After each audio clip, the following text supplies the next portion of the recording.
The invasion of Iraq was supposed to herald the new dawn of liberal democracy. But as British and American troops prepare to leave, our reputation lies in tatters.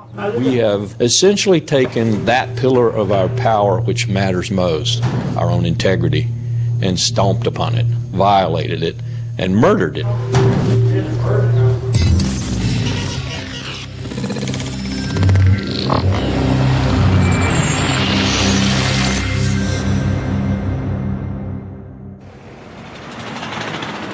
Over the past year, I've visited Iraq 3 times. In the south, I've seen the British humiliated.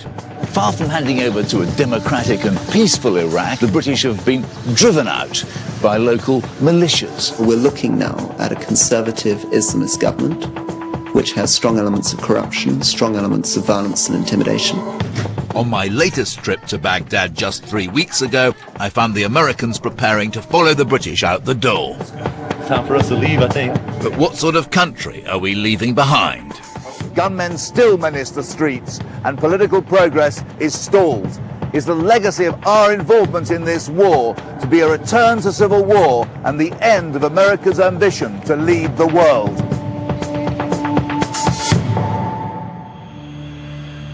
My journey began in December 2007.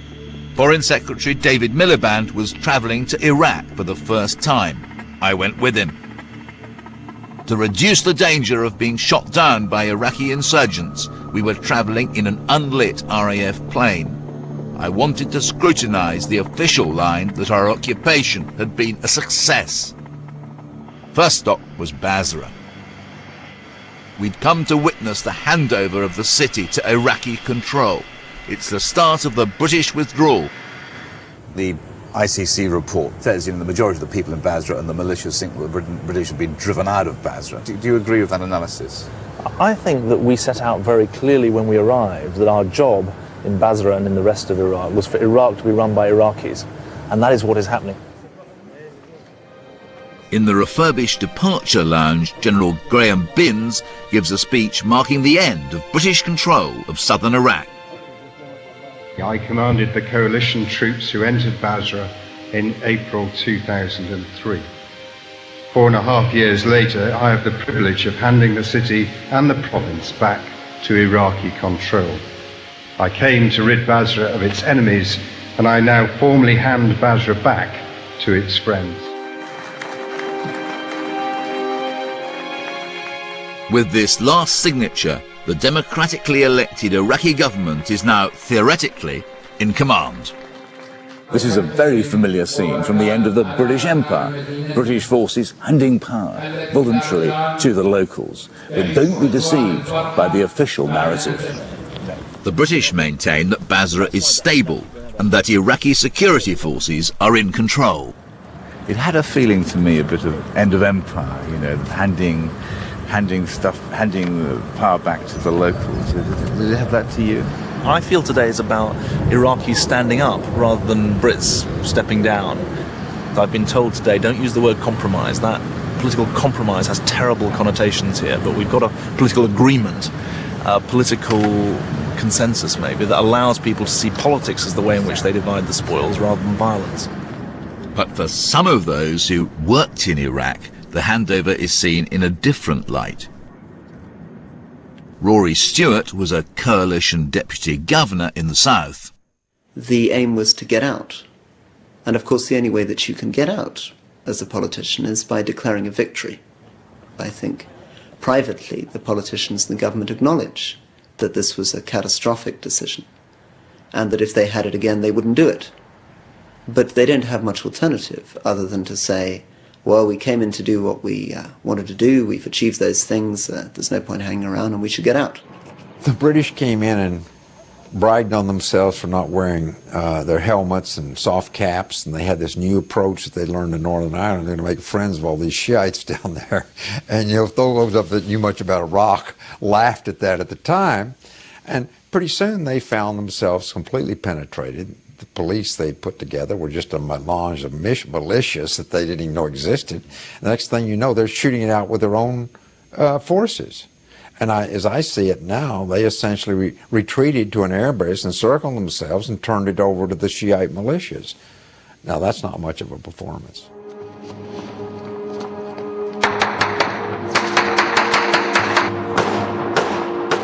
We asked local cameramen to document what was really happening in Basra earlier this year. The Iraqi army was fighting regular battles with local militias and rogue police units for control of the city. Graffiti warned women that they would be killed if they didn't wear Islamic clothes. The reality is that we can't even leave this airbase. It's much too dangerous to go downtown. Far from handing over to a democratic and peaceful Iraq, as Tony Blair so fondly imagined in 2003, the British have been driven out by local militias. What are we looking at? Well, we're looking now at a conservative Islamist government, which has strong elements of corruption, strong elements of violence and intimidation. And therefore, whether you call them Iranian militia or whether you call them the legitimate security forces, the elected government, those are the guys that are in control. US officials say Iran is now paying Iraqi militias $3 million a month and providing training and weapons. Larry Wilkerson was Secretary of State Colin Powell's Chief of Staff until 2005. Iran is quite a clear-cut case that they're the strategic winners of what we've done. Iran owns southern Iraq now. And the British realized that, and the British decided to accommodate that rather than fight it. And as a consequence, Iran's influence in southern Iraq is the paramount influence now. The British people were deceived about the reasons for entering this war, and they were deceived about what we left behind. This week it was disclosed the final drawdown of British troops will begin in March. By contrast, the Americans still have almost 150,000. When I visited Baghdad earlier this year, they were digging in. Advancing the cause of freedom and democracy in the Middle East begins with ensuring the success of a free Iraq. Freedom's victory in that country will inspire democratic reformers from Damascus to Tehran. George Bush says Iraq has now turned the corner. With violence halved in Baghdad, the president claims political progress will now follow. I went to Parliament to find out if it has. The only way for me to get there is in an armed convoy along roads lined with blast walls and endless checkpoints. The Parliament is in what's known as the Green Zone, 10 square kilometres of heavily fortified compounds in the centre of Baghdad. Among them, the new American embassy. The largest embassy in the world, acres and acres and acres of it, costing $1 billion, more like a small country than an embassy. It's got Iraq's only Olympic-sized swimming pool, shopping malls and its own missile defence system. Yesterday there was a mortar attack on the Iraqi parliament where we're going now, and there's just been a car bomb explosion in a hospital just near here.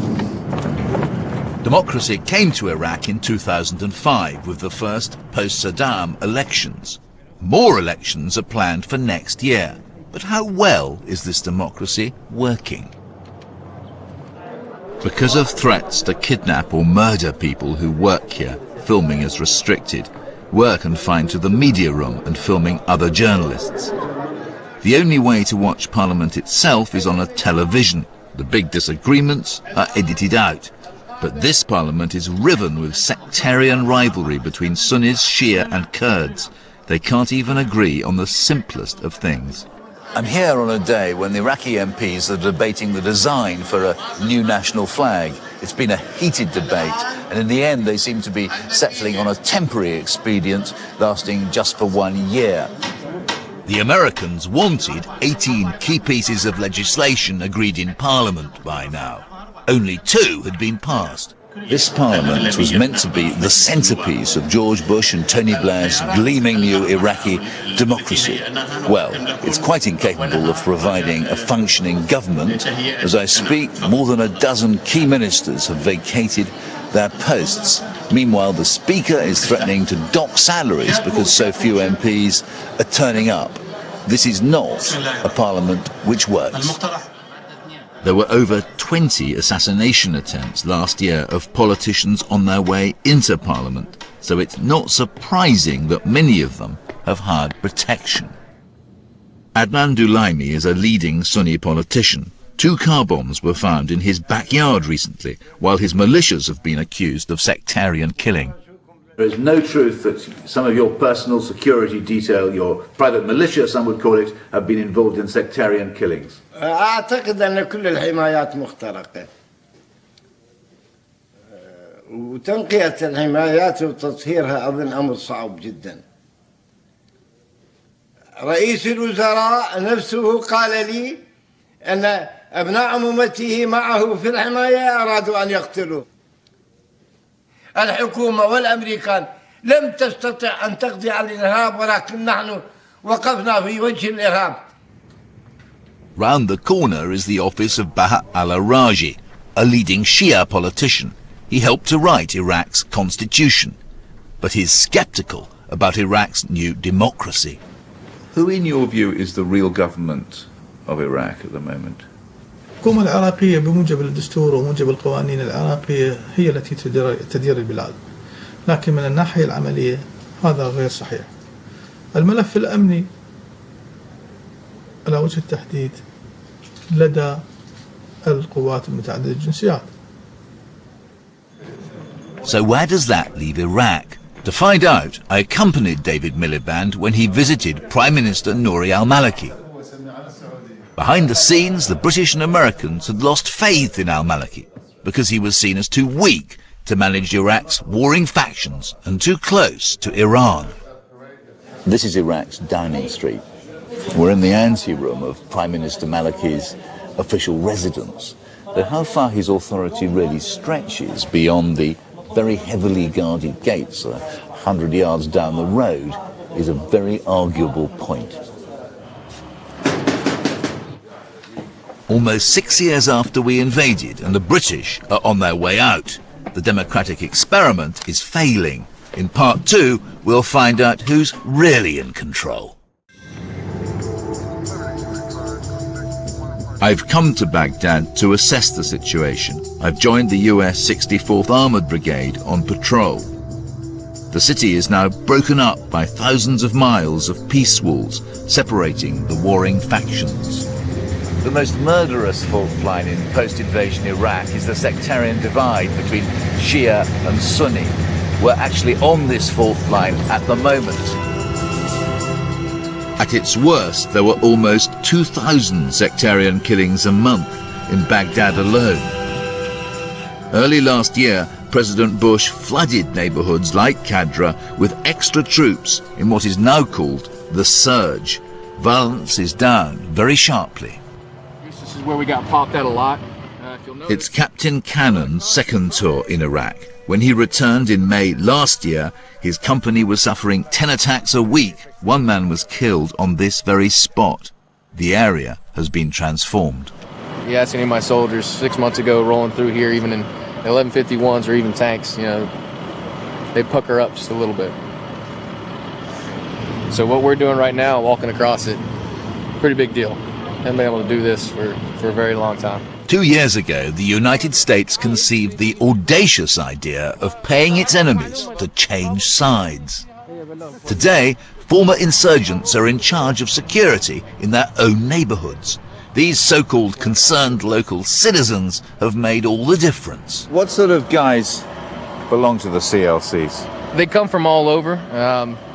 To be perfectly honest with you, as part of the reconciliation effort, some of these guys were involved in Al-Qaeda, working here in Qadra before the security situation got the way it was, because that was the best show in town. They paid the best. They were the most powerful. This is the better show right now. 6 months ago, the chap behind me would cheerfully have killed me for straying into this area. Now he's providing protection. The big question is, how much longer is America prepared to keep on paying him? And what will he do when America stops? At the height of the program, the Americans controlled and paid 100,000 CLC members. Given that you're paying these guys, they sort of report to you. Doesn't that make you the government here? In essence, yes, we do control them because we pay them, but that's just kind of a necessary evil that we have to accomplish to get these guys out in the street. The theory holds true. The enemy of my enemy is my friend. If your objective was to topple Saddam Hussein, spend 4 years chasing various unattainable dreams of democratization, and finally in 2006, through a surge, decide to work with exactly the same tribal leaders we were marginalizing in 2003 and say, doesn't matter that they're crooks or doesn't matter that they're tough men, there are tough men, and all that matters to us is achieving some kind of basic security. Well, yes, sure, we've succeeded in that. The new strategy was worked out here in Saddam's old headquarters. David Miliband has come to discuss the success of the surge with its now famous architect, General Petraeus. The important thing is that we both feel that the security improvement over the last 6 months has created an opportunity for a real political drive, both at national level and at local level. Well, there's clearly been a reduction in violence. What do you say to the critics who argue that by financing militia groups, you're actually creating the conditions for a long-term return of civil unrest, civil violence? You all went through this in Northern Ireland, sat across the table from individuals who a couple of years earlier were swinging pipes at your lads, as they say, and that process has to go forward. You can't kill yourself out of this problem. You're not going to kill or capture or run off all of your enemies. You have to determine who are the reconcilables and try to help make them a part of the solution rather than a continuing part of the problem. But the number of troops committed in Iraq cannot be maintained, and General Petraeus knows this. We are on the verge of destroying two very vital components of our armed forces, the Marine Corps and the Army. We are already in the Army 15,000 captains short. We are at the point where the tab alone for bringing my Army back up to where it was in early March 2003, before the invasion, is somewhere around $100 billion. Not to mention the fact that the morale of many of the troops is really conflicted now. They are disintegrating in front of our faces. The Iraq quagmire has also left America unable to deploy troops elsewhere. Colonel Paul Hughes was responsible for rebuilding the Iraqi army after the invasion. If you look at the world, the credibility of the United States is now undercut because people know that we are tied up in Iraq. As one of my colleagues put it, everybody notices when Gulliver is tied down. And we are tied down in Iraq. Our country's Army and Marine Corps are committed decisively in Iraq. If something else happened around the world's one superpower is going to be very hard stressed to take care of that contingency wherever it might be. Meanwhile, other potential superpowers have been spreading their reach around the world. China has been moving rather aggressively in the world while we're occupied in this strategic failure. You don't need to be a rocket scientist to understand that China is on a march in the world, and its march is greatly aided and abetted by the fact the United States is so focused on its failure in the Middle East. For all these reasons, the surge is only temporary. A drawdown of American troops has already begun, and it will accelerate next year. America's new friends are feeling vulnerable. Khalid served as a lieutenant colonel in Saddam's army. With American help, he is setting up a CLC to protect his neighborhood. When did you decide that the Americans weren't evil bastards and they were on your side?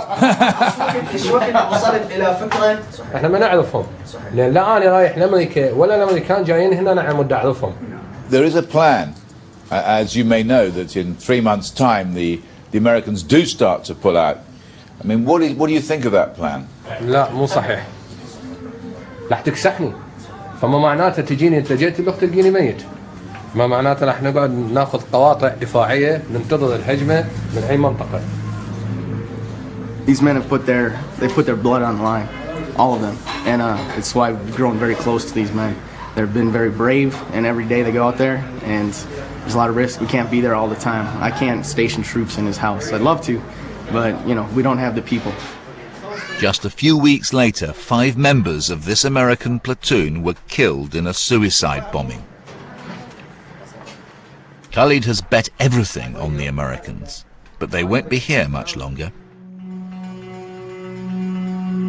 We're now for the first time doing this very strange thing, which is having supported the Shia and allowed the Shia militia to arm, we're now arming some Sunni militia. And this of course means that when we depart, well, both those groups are now considerably more powerful and considerably more confident if they wish to go into conflict and civil war. The Americans admit to financing, but not arming, the Sunni militias, or CLCs, but their very creation is weakening the control of central government. The desire for security trumps everything else. They have concluded that to have security, we have to cut separate deals with Sunni tribes and give them money and allow them to have weapons. They are not part of that same central Iraqi government. That central Iraqi government does not want to empower them. And so the cost of pursuing security and getting our troops out is doing away with the notion of a unified, empowered Iraqi government. I think the United States has pretty much given up on that. John Bolton was part of George Bush's inner circle. He thinks it's now up to the Iraqis to solve their problems of governance. I don't think America has an interest one way or the other in competing political forces inside Iraq. I think the question whether Iraq can survive as a civil state is an issue that Iraqis themselves will have to determine. And this was perfectly obvious from the outset. America's strategic interest today is ensuring that no part of Iraq become a base for international terrorism.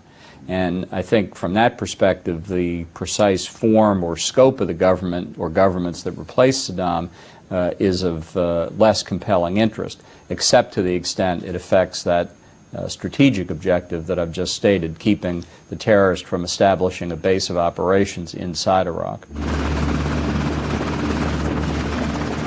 The surge in Baghdad has driven al-Qaeda fighters 40 kilometers northeast to Baquba. I've joined a US air assault on the village of Duleem as they try to dislodge the insurgents' bases. They're not going to go into the village until daylight because it's too dangerous to go in nighttime with all kinds of booby traps. 2 weeks before, 6 US soldiers died in this area when a house rigged with explosives detonated above them. Last year was the deadliest for US troops since the beginning of the war, with over 800 killed. By early morning, the troops are searching houses. Al-Qaeda regularly use the village and intimidate the locals into hiding them. When was the last time you saw the men with the mask? I think once the initial fear gets through, the people are glad to see us. And as they see when we start setting up security, I think they'll be a lot happier. This war is in the interest of al-Qaeda. It is not in the U.S. interest. We couldn't do anything would please al-Qaeda more than to open up Iraq and make it available to them. Rather than destroying al-Qaeda, we have invigorated it and swelled its ranks. Is the only weapon they have in here? We're going from house to house in this village, knocking on the doors, going in, asking if they've seen Al-Qaeda, if they've got weapons, and searching the houses. They all have seen Al-Qaeda. They say they use the village as a staging post. They see them every day. ميتين لا نفوق لا غاز لا غاز البرد كاتلنا كتل خاف ورا ما تروحوا لنا بيجونا القاعده ورا ما تروحوا لنا القاعده. They were not there prior to our presence in Iraq. They are there now because of our presence in Iraq, and they will be gone when our presence is gone. That was close. The war, or the invasion, of course, was justified in large part as an attack on al-Qaeda. And one of the things bin Laden said early on is that he can win by drawing the Americans into what he called bleeding wars, where he waves the al-Qaeda flag and we come with a big invasion force and we anger Muslims even further. What a great recruiting tool to have the Americans invade Iraq. The Iraq War has been a plus for al-Qaeda and the terrorists rather than a minus. By dusk, the operation had seized 4 al-Qaeda suspects. Even if the security situation can be solved, there is a larger problem. I'm heading to the regional capital, Baquba. It was only seized back from insurgent control last year. Just as the Americans are trying to build up security in Iraq from the ground up through the concerned local citizens groups, so they're also trying to build up civil society. That means here in Baquba that they're trying to build up banking, the economy, infrastructure, local services and local government. The job of Captain Martin is to support the local mayor as he tries to get basic services like electricity, water and sewage to work. Your people aren't showing up. 12 heads of local departments are supposed to be at this meeting. Only one has turned up and another has sent his deputy. Absenteeism is not the only issue. The last mayor was caught trying to blow up this building. He was a fully fledged member of the insurgency. This mayor, the Americans say, is on the side, but he's paying a price. His brother has been kidnapped. The mayor, Abdullah Al-Hayali, is a Sunni who's done the job since 2007. What will happen to the Sunni community here in Baquba if the Americans left tomorrow? تنتهي لأن سيطرة الشيعة على الشرطة والجيش. What will happen to you personally if the Americans left tomorrow? فإذا راحوا يعني أنقتل هنا برأس الشارع.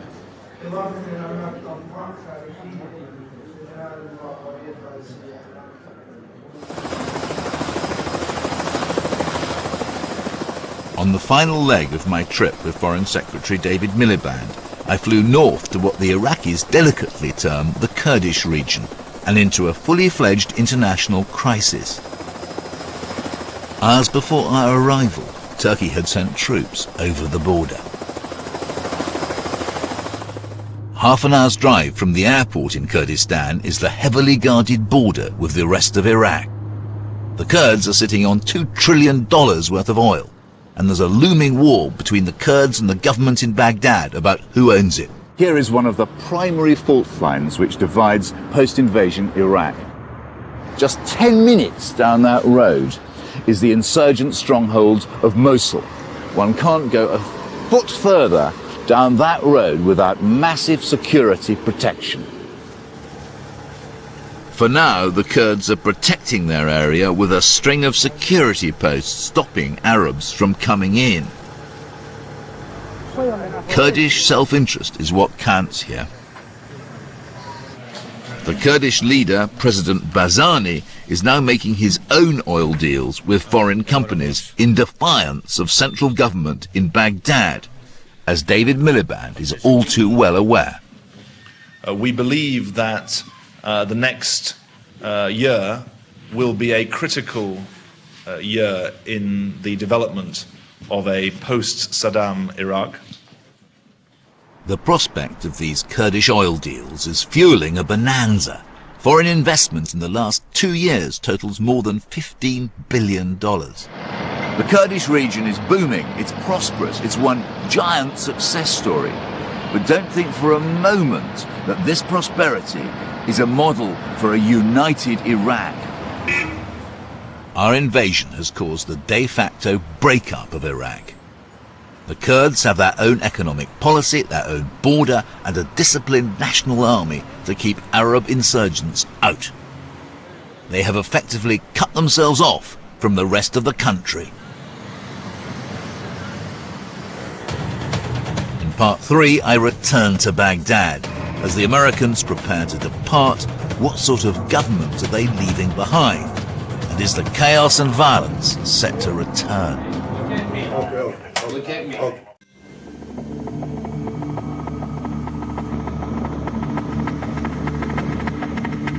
I revisited Baghdad 3 weeks ago and found the city in turmoil.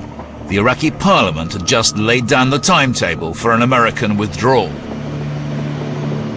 US troops will be pulled out of towns and cities by next summer and gone for good by the end of 2011. But for some Iraqis, that's not fast enough. That morning, an American patrol had been attacked. Within hours, intelligence sources identified the men they said were responsible, and at midnight we set out on a raid with Charlie Company of the US 6th Infantry.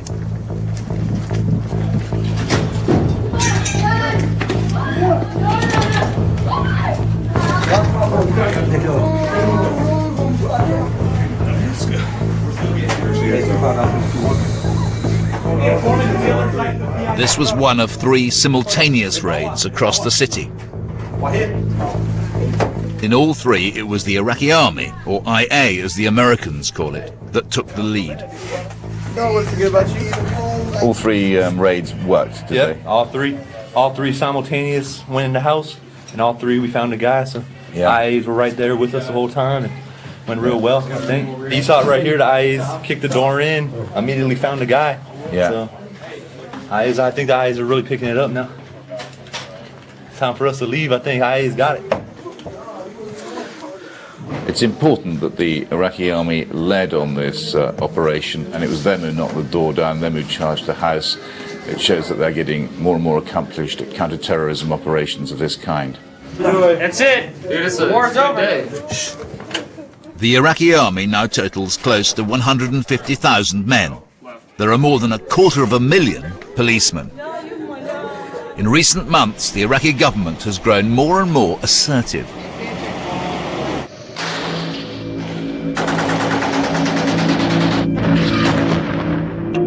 In March, Prime Minister Nouri al-Maliki ordered a crackdown on Shia militias across Iraq. In Basra, the Iraqis contemptuously sidelined British forces. When they needed backup, it was the Americans they called in, and it's the Americans who are reaping the benefit. When I returned to Baghdad 3 weeks ago, I was amazed by the difference Maliki's crackdown had made. This is Sadr City, the giant Shia slum in the east of Baghdad. For 5 years, it was a no-go area for both American and Iraqi forces. But as in Basra, the militias have been driven from the streets, and the Americans are using the improved security situation to reach out to the people. So we're passing out food right now just to kind of make up for all the late nights that we're busting in people's houses, searching, kind of inconveniencing them. We're trying to pay them back a little bit. Many parts of Sadr City have electricity for just a few hours each day, and the streets are frequently flooded with raw sewage. This is supposed to be a joint operation, but the Iraqi army is late. Remember this, more than half the Iraqi people are still well below any recognized poverty line. This is a degraded slum.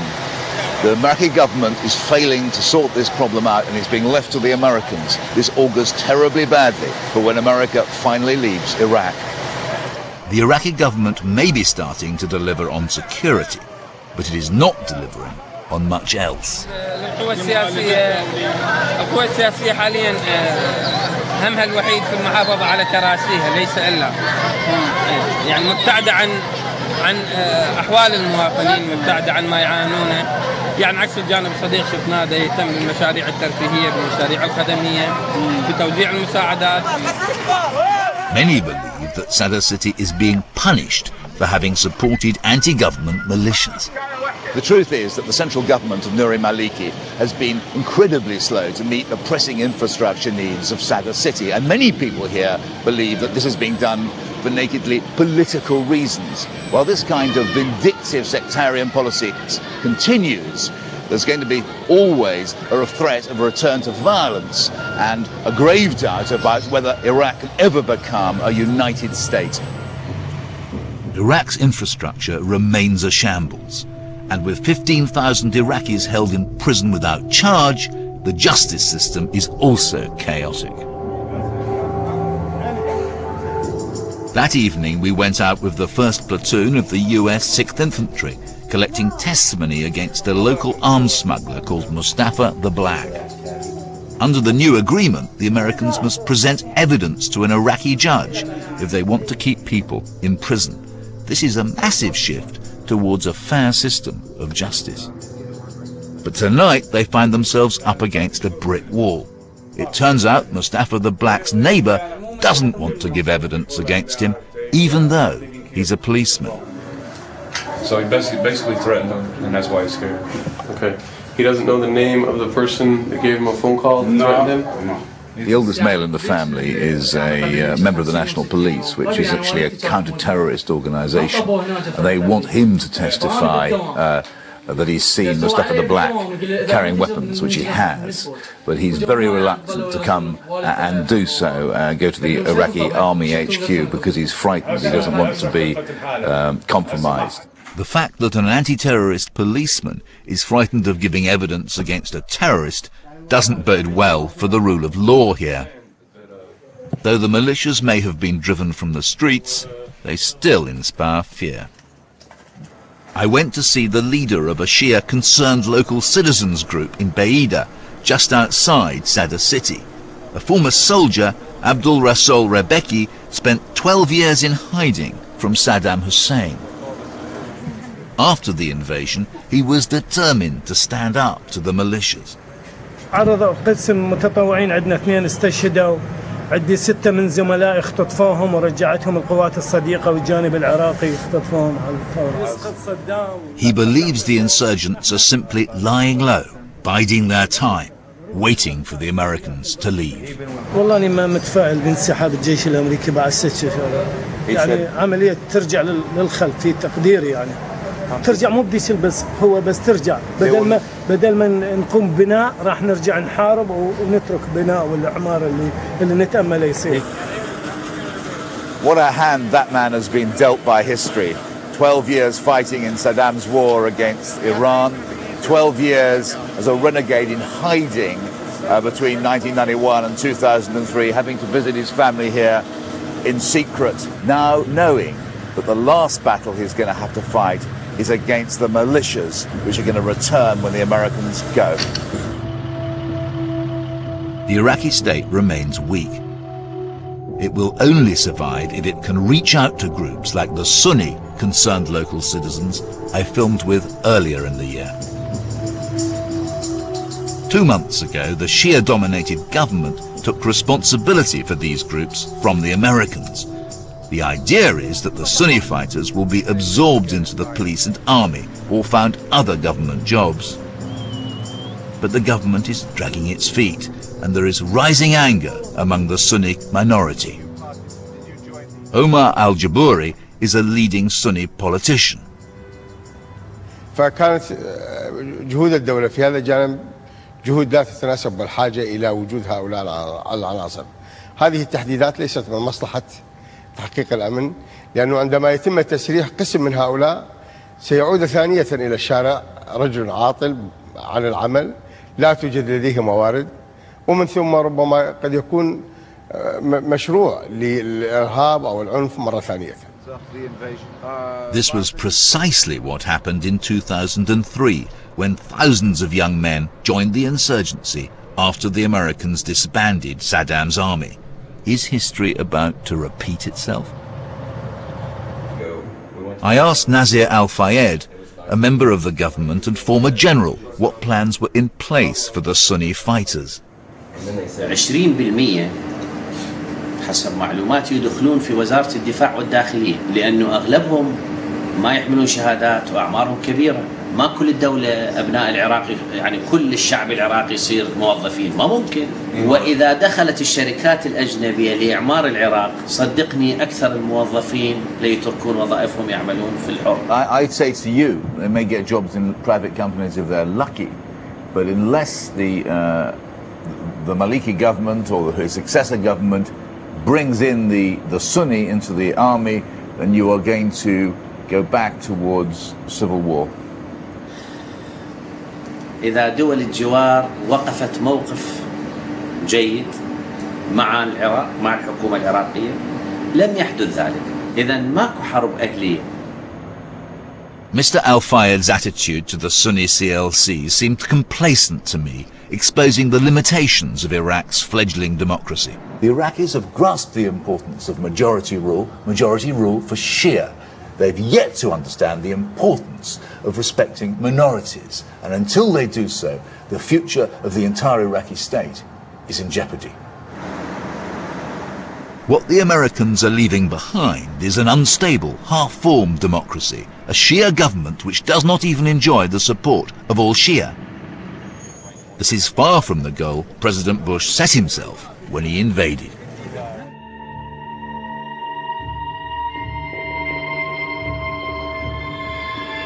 Our goal is a democratic Iraq that upholds the rule of law, respects the rights of its people, provides them security, and is an ally in the war on terror. We came to Iraq to bring freedom, democracy, and human rights. Instead, we've betrayed our own ideals. When Abu Ghraib broke, I contacted one of my former contacts in the old Iraqi army and I said, listen, you know, this is not what we are about. And he wrote me back and he said, I understand that. We would have expected this from Saddam, not from you. Here's a little secret about America. It's filled with human beings, and they make mistakes. The difference is, in the United States, when people violate our codes of conduct and our laws, we prosecute them. So you can agree or disagree, but the argument that America acts as a lawless nation is flatly contrary to reality. Abu Ghraib, Guantanamo, Bagram in Afghanistan, and other places, secret prisons, if you will, where we have essentially taken that pillar of our power which matters most, our own integrity, and stomped upon it, violated it, and murdered it in some respects. The Iraq project has not simply been a disaster for the Iraqis themselves. It's also done immense damage to Britain and the United States. Our claims to a special moral status look hollow. Our power and influence across the world are gravely weakened. In December 2007, I put it to the Foreign Secretary that the Iraq War has lost us any claim to moral leadership. You must admit that our reputation for supporting human rights, for being decent, has been ruined by the last 5 years. Well, I don't accept your word ruin. What is clear is that any actions that violate our basic principles undermine our position standing for those values. That's different from the words of ruin or defeat or end. So any damage that occurs was of Abu Ghraib, and there has been damage not just to us, but damage to the vast majority of decent Americans' view of what America stands for. The question is, how do you move on from it? The Americans, to their credit, have certainly tried to move on and repair the damage. In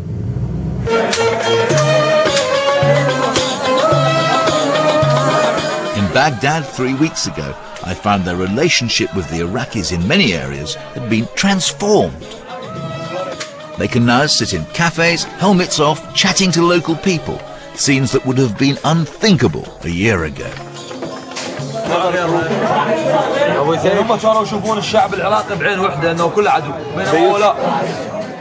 The Americans have always been accused of being really heavy-handed, and they were when they invaded Iraq in the immediate aftermath. This is a classic case of nuanced, subtle counterinsurgency. Shows how much they've learned in the nearly 6 years they've been in Iraq. It's just a shame the electricity still doesn't work.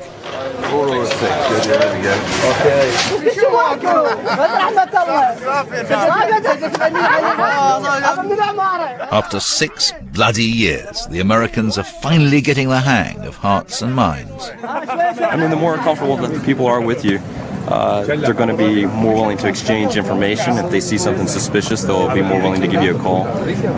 If we're just a faceless entity, or we're just soldiers, you know, that they can't relate to as people, they're not going to interface with us as much. The irony is that these lessons have been learned just as the Americans are preparing to leave.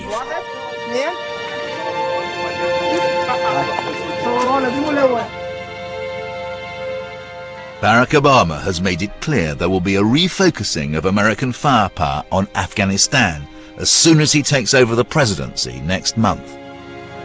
I will end this war in Iraq responsibly and finish the fight against Al-Qaeda and the Taliban in Afghanistan.